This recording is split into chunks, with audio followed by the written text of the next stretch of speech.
हिंदुस्तान बहुत बड़ी ताकत है, 5वीं 6ठी पावर बनी चुके हैं।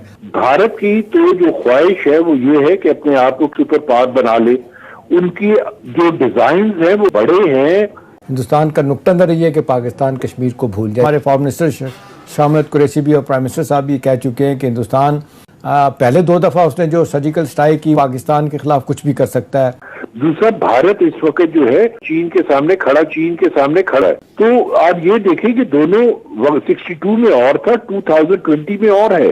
दोनों वक्तों में बहुत फर्क है। दुश्मन आमने सामने वही पुराने हैं, लेकिन ठीक है गालिब साहब, आपकी अगर मैं आपसे पूछूं कि जिस निचली सतह पे पाकिस्तान के और हिंदुस्तान के ताल्लुकात जा चुके हैं, हर वक्त लगता है कि जी ये कॉन्फ्लिक्ट को जो नाम कॉन्फ्लिक्ट होगा, सर्जिकल स्ट्राइक हिंदुस्तान रोज़ाना धमकी देता है, हम करेंगे, ये करेंगे, वो करेंगे। वर्किंग रिलेशनशिप भी ख़त्म हो रहा है। जिस तरीके से आप देख लें डिप्लोमेटिक स्ट्रेंथ कम कर दी गई है दोनों तरफ से। आप किधर ताल्लुकात को जाता हो देखते हैं? आपके ख्याल में कोई नई बिगिनिंग बन सकती है? बाहर से इंटरवेंशन को हो नहीं रही, आपके ख्याल में बायलैटरली कोई चीज़ मसला हल नहीं हो रहा, तो ये आपके ख्याल में किधर जाएगा मामला? हिंदुस्तान पाकिस्तान के ताल्लुकात किस तरफ जाएंगे?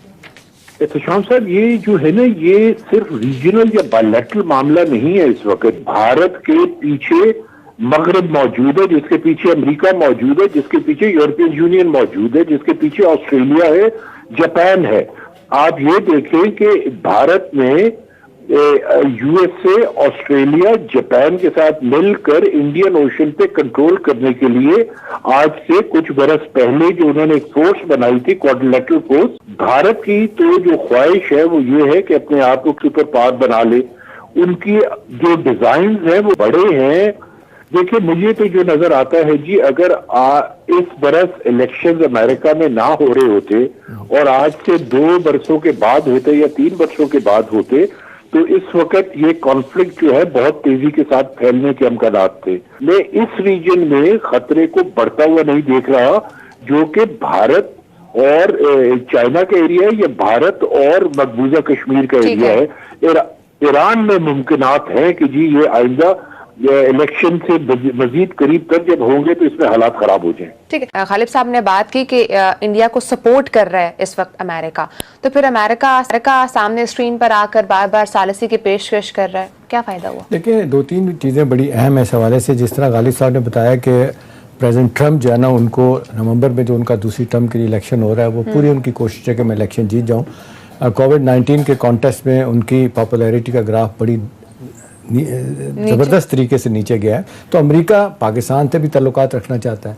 हिंदुस्तान से मामलात उनका कमर्शियल और ट्रेड रिलेशन उनके बहुत ज़्यादा अहमियत वाले हैं। उनको बहुत ज़्यादा उनकी ज़रूरत है। सो कॉल्ड डेमोक्रेसी सबसे बड़ी वो है, जमहूरियत है। लेकिन जिस तरीके से उनके बिजनेस और इकोनॉमिक इंटरेस्ट हैं, उनको मजबूर करते हैं कि उस तरफ जाएँ, हिंदुस्तान से ज़्यादा ताल्लुकात रखें।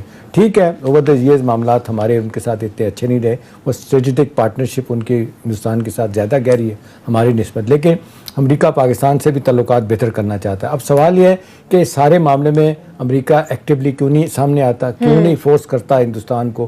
कह तो दिया 2-3 दफ़ा, लेकिन साथ प्रेसिडेंट ट्रम्प ये भी कहते हैं कि जी अगर हिंदुस्तान मानेगा, कहेगा, तो फिर हम सालिसी के लिए तैयार होंगे। उन तो कहते हैं दोनों पार्टियां में, अमेरिका ये कहता है, लेकिन हिंदुस्तान मना कर देता है। वो कहते हैं जी हमने नहीं करना, ये हमारा मामला ऐसा है कि हम बायलैटरली दो तरफा तौर पे हल करेंगे। हिंदुस्तान का नुक्ता नज़र ये है कि पाकिस्तान कश्मीर को भूल जाए। हमारे फॉरेन मिनिस्टर शाह महमूद कुरैशी भी और प्राइम मिनिस्टर साहब भी कह चुके हैं कि हिंदुस्तान पाकिस्तान के खिलाफ कुछ भी कर सकता है। अल्हम्दुलिल्लाह यहाँ से भी पूरी तैयारी है। सब लोग कहते हैं कि हम ऐसे नहीं बैठे हुए। आपका क्या ख्याल है? आपको क्या लगता है गालिब साहब कि ये कितना पोटेंशियल थ्रेट पाकिस्तान के लिए हो सकता है? तो हिंदुस्तान पहले 2 दफ़ा उसने जो सर्जिकल स्ट्राइक की, आपके ख्याल में आपको लगता है कि कुछ करेगा आने वाले दिनों में पाकिस्तान के खिलाफ कुछ? देखिए, एक चीज अगर आप भारतीय जहन से सोचे ना, तो आपको बहुत चीज क्लियरली नजर आनी शुरू हो जाएगी। कहीं ना कहीं वो जरूर इस किस्म के कोई एक्टिविटी करने का सोच रहा होगा इस वक्त, कि वहां से कुछ लेके जब टेबल पे बैठ के गुफ्तगू की जाए तो तब हम एक बेहतर पोजीशन में हो। बहुत क्लोजली मॉनिटर करने की जरूरत है भारतीय एक्टिविटीज को, और बिलखसूस हमें भारत के मिसाइल प्रोग्राम और भारत की एयरफोर्स की जो मूवमेंट्स है एयर बेसिस पे, उसको बहुत क्लोजली मॉनिटर करने की जरूरत है कि वो क्या कर रहे हैं।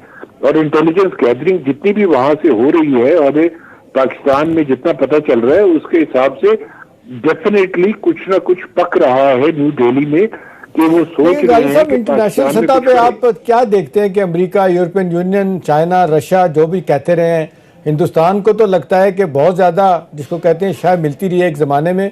अभी आप क्या देखते हैं कि उनका कंसर्न क्या हो सकता है कि भाई यहाँ पे दोनों और न्यूक्लियर पावर्स हैं, खुदा ना खास्ता कुछ होता है तो सारी दुनिया डिस्टेबलाइज होगी। आपके ख्याल में उनका रोल क्या बनता है और वो क्या वाकई चाह रहे हैं कि इनके ताल्लुकात बेहतर करने के हवाले से कुछ मामला ठीक किए जाएं? नहीं, वो आपको अमेरिका कभी भी ये नहीं करेगा जी। मैंने एक दफा एक पहले प्रोग्राम में, आज मुझे याद नहीं, शायद आप ही के प्रोग्राम में कहा था कि अमेरिकी सालसी की पेशकश जो है ना, वो बिल्कुल एक होम्योपैथ मेडिसिन की तरह है। अगर वो आपको नुकसान नहीं देती तो फायदा भी नहीं देती। तो अगर just take it like that, उससे ज्यादा कुछ भी उसकी वैल्यू नहीं है। वो सिर्फ एक सफारती गिमिक्री है जिसके तहत वो लोग जो है कि दुनिया को ये दिखाना चाह रहे हैं कि हम हालात एक खित्ते में जहां की दो न्यूक्लियर पावर्स हैं, बेहतर करने के लिए कुछ ना कुछ करना चाहते हैं। करेंगे कुछ नहीं, ये जो भी करेंगे वो भारत की एमा पे करेंगे और जो कुछ करेंगे भारत की सपोर्ट में करेंगे। वो इसलिए करेंगे कि भारत, एक तो पहली बात जो आपने भी पहले प्रोग्राम के शुरू में कही थी, एक बहुत बड़ी मार्केट है उनके लिए और वेस्ट के लिए। दूसरा, भारत इस वक्त जो है चीन के सामने खड़ा है। तो आप ये देखें कि दोनों 62 में और था, 2020 में और है। दोनों वक्तों में बहुत फर्क है इस वक्त। लेकिन जो हालात थे ना, इंटरनेशनल जो पॉलिटिक्स चल रही थी और जो बिलखसूस रीजनल पॉलिटिक्स चल रही थी, वो इस किस्म की पॉलिटिक्स नहीं थी जो इस वक्त है जी। इस वक्त जो वायलेंस थी वो ऑन अ स्केल 1 to 10 2 थी। इस वक्त violence on a scale 1 to 10 9.5 चल रही है। दुश्मन आमने सामने वही पुराने हैं, लेकिन ठीक है गालिब साहब, फर्क आ आपकी चुका बात है। आपके ख्याल में चाइना और पाकिस्तान की जो सिनर्जी डेवलप हो रही है, ये हमारे लिए कितनी अहम है और क्या इसको कोई नुकसान पहुंचाने की जो कोशिशें बाहर से हो रही हैं, खासतौर पे चाइना, हिंदुस्तान और अमेरिका की, वो कामयाब होंगी? देखिए, कामयाबी का तो मैं कुछ नहीं कह सकता जी। वो तो डिपेंड करता है कि किस तरीके से हम अपनी चालें चलते हैं और किस तरीके से बाकी दुनिया जो है वो अपनी चालें चलती है। लेकिन एक चीज का मुझे पूरा यकीन है कि सीपेक जो है वो पाकिस्तान और चीन की दोस्ती का जो इकोनॉमिक कंटेंट है उसके लिए बेहद अहम था। क्योंकि आज से 15 बरस पहले की अगर आप पाक चीन दोस्ती देखें तो वो पॉलिटिकली तो बहुत स्ट्रांग थी, लेकिन उसमें सब्सटेंस कोई नहीं था। और जब से सीपेक शुरू हुआ है तो उस वक्त से, सीपेक के बाद से पाकिस्तान और चीन का एक इकोनॉमिक रिलेशनशिप जो है उसकी डेप्थ इतनी ज्यादा हो गई है कि वो अमेरिका को जो चीज तंग करती है वो यही है। तो अमेरिका जो है डेफिनेटली कोशिश करेगा कि किसी तरह सीपेक को डिरेल किया जाए। वे डेफिनेटली वो इस किस्म की हरकत करवाने की कोशिश करेगा जिसके तहत पाकिस्तान जो है कमजोर पोजीशन में आ जाए और सीपेक जो है किसी तरीके से वो थोड़ा पीछे उसको ले जाया जाए और उसकी स्पीड भी स्लो की जाए। और अव्वल तो उनकी यही कोशिश होगी कि मुकम्मल उसका खात्मा कर दिया जाए। लेकिन ये आपके लिए, चीन के लिए, इस रीजन के लिए इतना अहम है सीपेक के हम लोग सोच भी नहीं सकते। ये आज से 25 वर्षों के बाद हमारे इलाके में पता चलेगा। अपना ख्याल रखेगा। अल्लाह हाफ़िज़।